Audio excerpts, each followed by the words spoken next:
Сәлеметсіздер ме? Бүгін біз әдебиеттің көркемдеуіш құралдарының ең оңай түрі гипербола мен литото туралы айтамыз.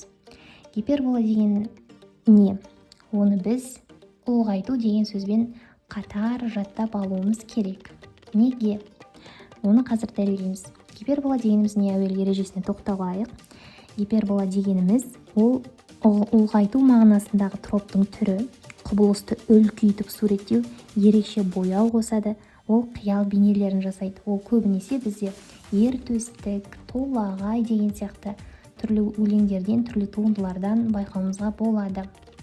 Мысалы, жоғары ерні көк тіреп, төменгі ерні жер тіреп. Мағынасын өңделейікші.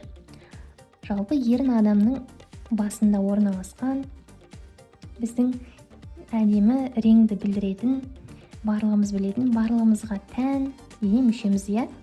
Ол ерінің жоғарғы ерні қалай көкті тірейді, ал төменгі ерні қалай жер тірейді. Мағынасына үңілсек, бұл жердегі гиперболаны ұлғайту арқылы бұл өлең жолдарының жасалып тұрғандығын көреміз. Келесі мысалға назар аударайық.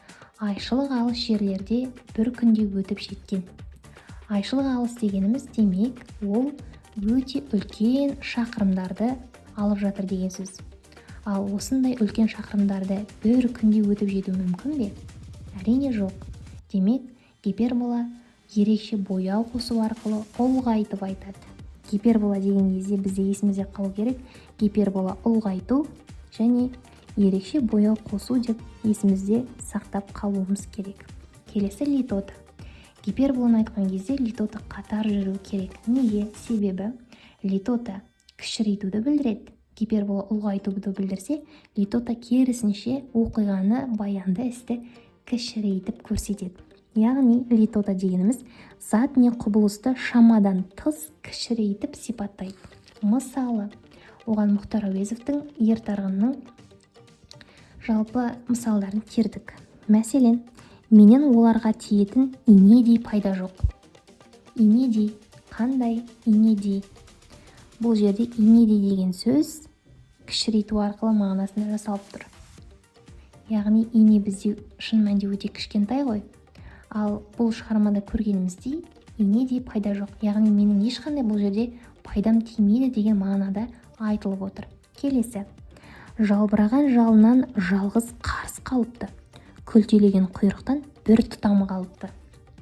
Яғни бұл жерде үлбіреген үлкен жалбыраған жалынан бір ғана қарыс қалған. Қарыс бұл жерде көлемді, мөлшерді білдіріп тұр.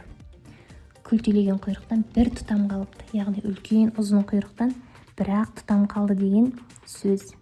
Яғни литотода оны баян ету үшін үнемі осындай қандай деген сұраққа жауап беретін сөздер бар. Бірақ оның мағынасына үнемі үңіліп, мағынасын түсінсек, бізге оны табу өте оңай болады.